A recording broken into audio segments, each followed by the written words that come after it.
Richmond, British Columbia. Sister city to Vancouver.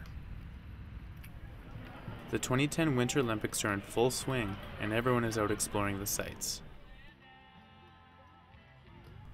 Even the animals. I too have ventured out to see some of the action, but this is not my main reason for being in the city.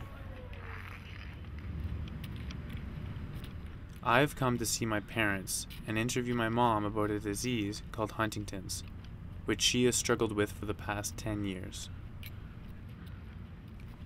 I too may have inherited Huntington's, and I want to find out what she has thought about the disease since she was my age. Name, age, occupation, that type of thing? Okay, Jane Blackett. Should I look at the camera or does it matter? I can look at you, okay? Jane Blackett.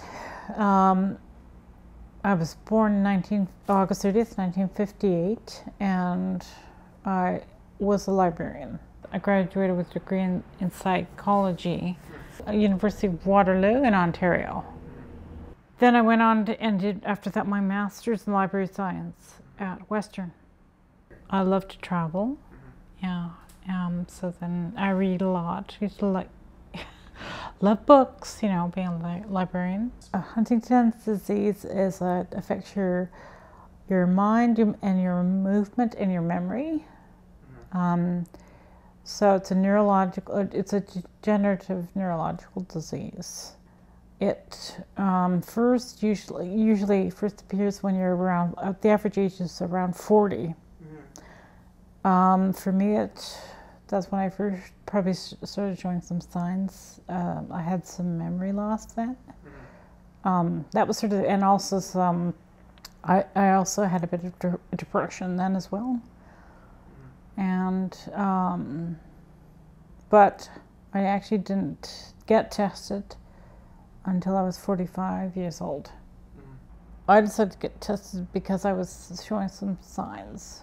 And that then prompted my two sisters to get tested as well, Julia and Jennifer, and they were sort of close in age. I'm the oldest.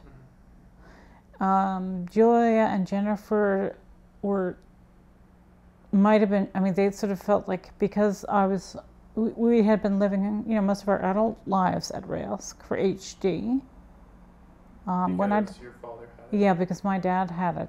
So each offspring of an affected person has a 50-50 chance of getting it.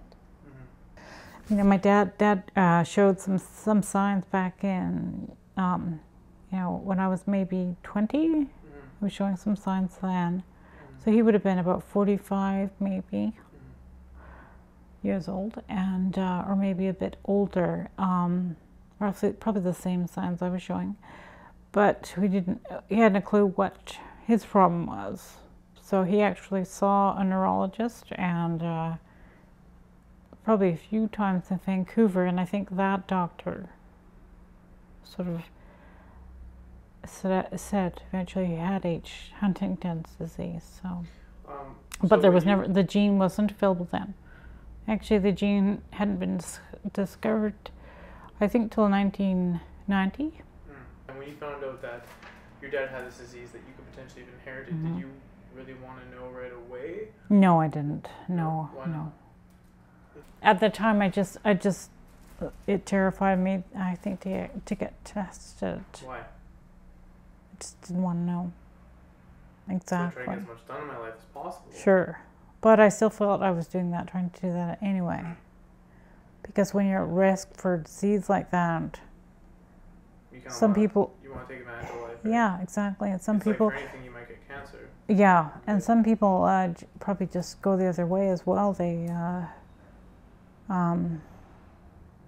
well, instead of being tested positive and thinking, okay, now I'm going to make the best of every moment I have, they might in fact go the other way, become a drug addict or hit the street, or, you know, just go, that's it for me. So I think it's up to the person too. Okay. Well, I think the only concern that I had was about whether to have kids or not. Because you were afraid of them having it? Yes, because each child would have sort of like would have 50-50 chance they had the gene. So that was my main worry. And then when I got married to Lee, Dad, I discussed it with him, and we sort of went down to get some genetic counseling in Vancouver, because we were living in Prince Rupert at the time. So we saw a neurologist there, and he said I was fine at the time. So Dad and I decided to go ahead and have kids. Yeah. Glad you did. Yeah, I'm glad we did. Well, of course, you know. Yeah. What do you think about the possibility that my brother Tim and or me Yes. may have inherited the gene? Well, to me, it's, I sort of think I've lived with it for this long, and I've had a wonderful life too, you know, and I've got great kids, family, and it's, to me, it's you know, that's the best thing and you can have in your life is have to have a great family life. So, because I had that when I was growing up as well. Fantastic. I thought my parents were wonderful, you know. So that made a huge difference when I was growing up, to think that I could try to do the same. You know, I wanted to do the same with my family. For anyone that is at the risk of having Huntington's or inheriting, what advice would you give them? I'd say live the best life you can, and you know, if you want to get tested, do it. You know, I think it's important. Just, you know, if you want to be involved, like with the Huntington Society, that's another option as well. Like there's support for people that have it. I don't think, to me, it's not as big a deal now in terms of the disease. You know, it's more optimistic now than it used to be. So. Is there anything else you want to say? No. Is that good? Yeah. Give the camera a smile.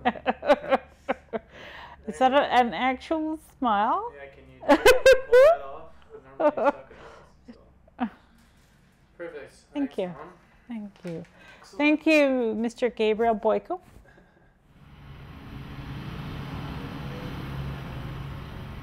I had talked to my mom about Huntington's many times before, but this time I realized that we share some of the same views. I too am concerned about having children and having them possibly deal with the disease. But also, like my mom, I know that at any moment something else could happen in our lives that we will have to deal with. Thinking about our lives can only get us so far. It's important to just get out there and do the things you want to do, and I greatly respect my mom for living by this optimism. Thank you very much, Mom, for all the inspiration and support you've given me throughout my life. Couldn't have done it without you.